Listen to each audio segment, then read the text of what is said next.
O Lord, fill us with your Spirit and make us instruments of your peace. Take our minds and think through them. Take our mouths and speak through them. Take our hands and work through them, and take our hearts and set them on fire for Christ's sake. Amen.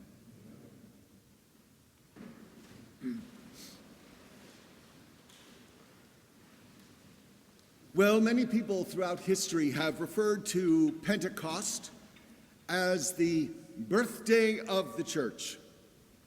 But when we say birthday, we tend to picture a cheerful party, candles and singing.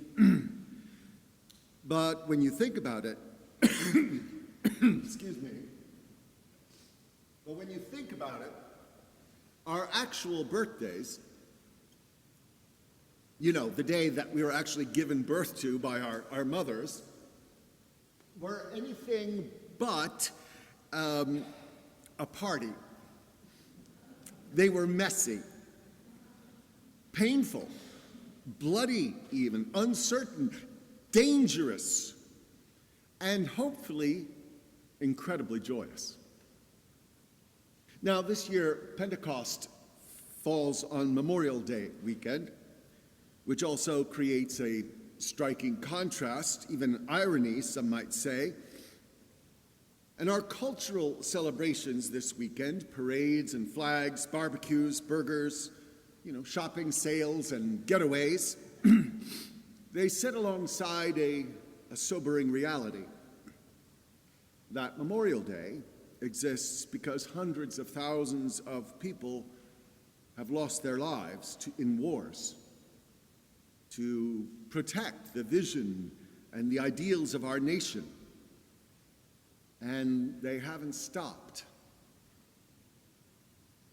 Pentecost, like Memorial Day, deserves more than festive decorations, because beneath the celebration lies something awe-inspiring, serious and powerful. It is a day of remembrance, yes, but it's also a day of possibility and promise. The promise that death cannot quench our devotion to those who have given their lives for us, and that we who remain fight on for the truths that we hold dear.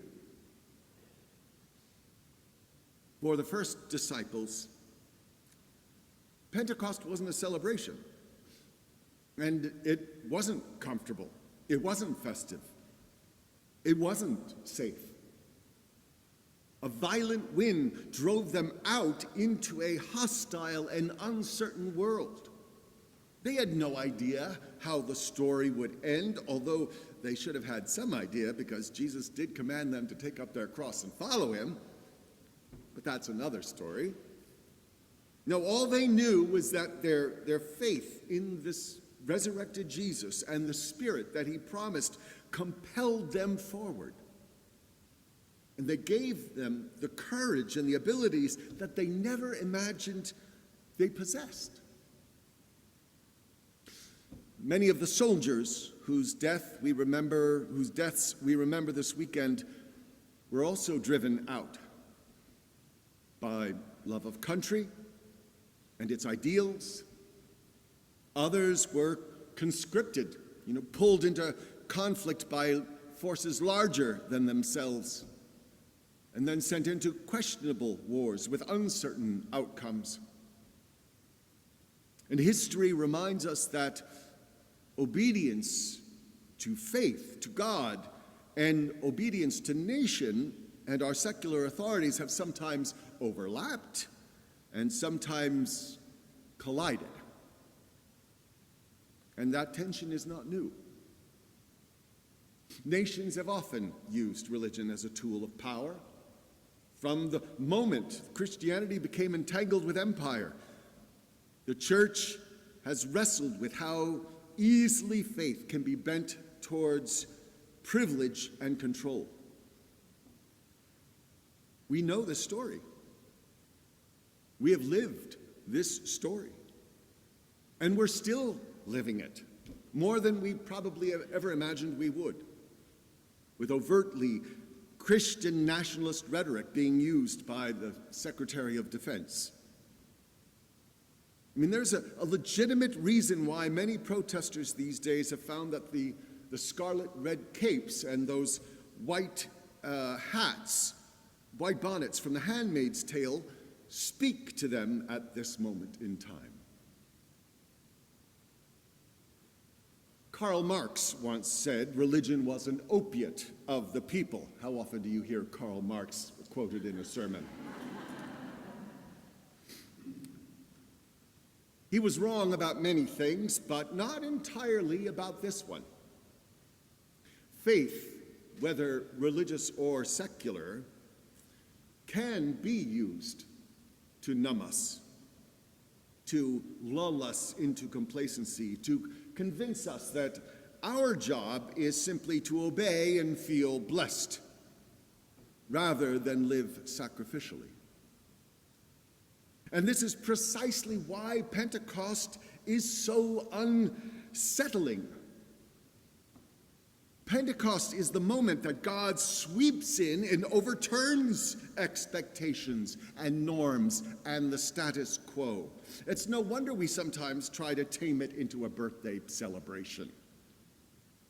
Because if Pentecost is real, our lives and our world can, should, and will be turned upside down. Again and again. The crowd gathered in Jerusalem that day, they reacted with amazement. Are not all those speaking Galileans? In other words, those people, right? Really? Those outsiders? Those hicks? Those nobodies? Those losers from the wrong place with the wrong accents and the wrong resumes? We understand that reaction more than we might like to admit. And yet Peter reaches back to the prophet Joel and proclaims God's radical promise.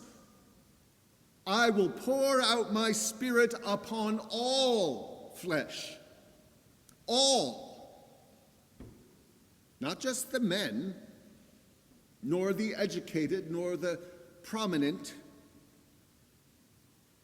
Not just old or young, sons and daughters, not just insiders, the people who look, speak, and act and worship like us, but servants and slaves, everyone.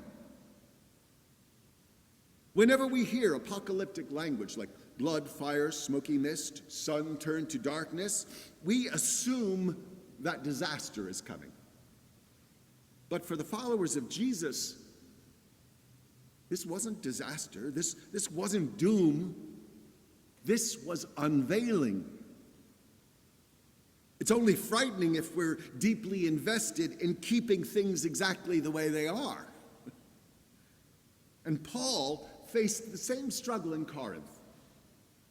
That church loved ranking people. Ranking the spiritual gifts that they had, the way we rank restaurants on Yelp or streaming series on Netflix. Who's the best? Who's the most important? Who's the sexiest? Who's the most gifted? Who really matters? Who's made it? And Paul shut down that conversation immediately. There are varieties of gifts, but the same Spirit. We are all baptized into one body. Translation, the Spirit does not do VIP sections. And even the disciples struggled long and hard to understand this. I mean, after the resurrection, they hid behind closed doors. They lingered in old routines. And one suspects that Jesus probably had to finally set them down and say something like, well, I love you, but, we're not returning to the same old fishing business. The Spirit is coming, so brace yourselves.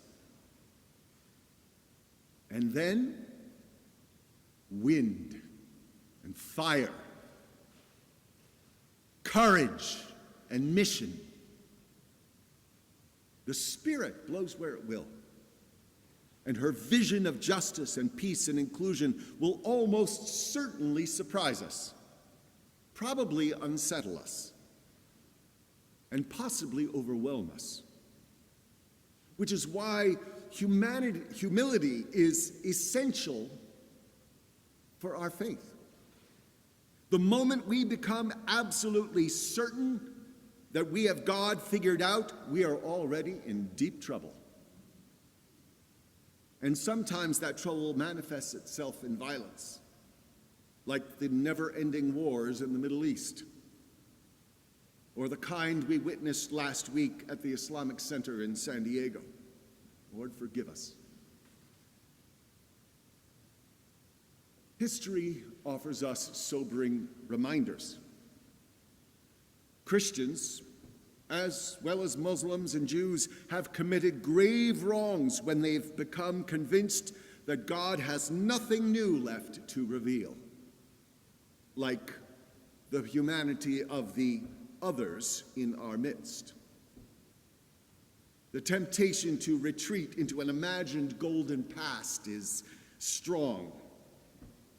It's like we're surrounded by flocks of scarlet O'Haras bemoaning the loss of the grand old ways of the southern plantation life. There was a land of cavaliers and cotton fields called the Old South, and here in this pretty world gallantry took its last bow.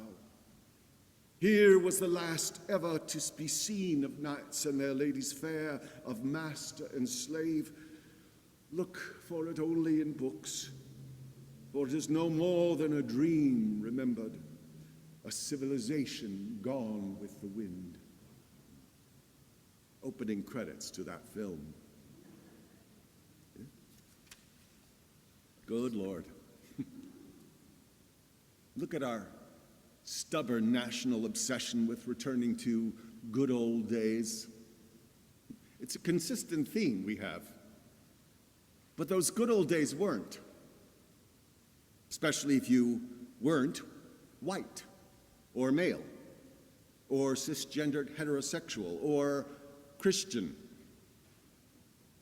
But for a significant minority of our fellow citizens, the threat of an unfamiliar future is so great that they are willing to toss out all of the aspirations and promises of our founders for the nation's growth into an inclusive democratic republic on the eve of the 250th anniversary of our nation, no less.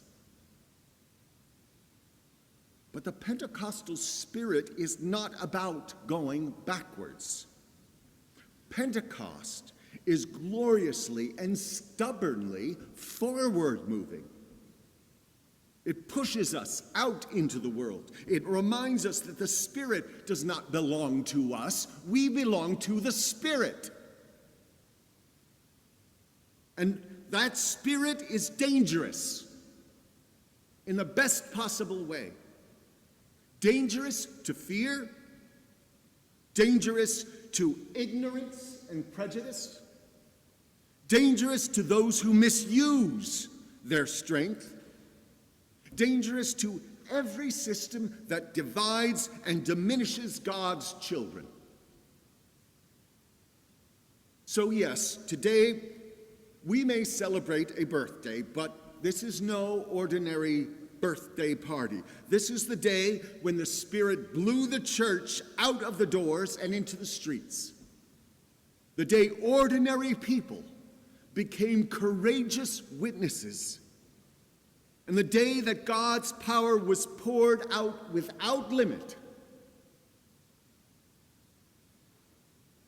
And my prayer is that this same Spirit works powerfully in us and into all the nations, so powerfully that lives are transformed, fears are calmed, oppressions dismantled, weapons silenced, and thoughts of war unthinkable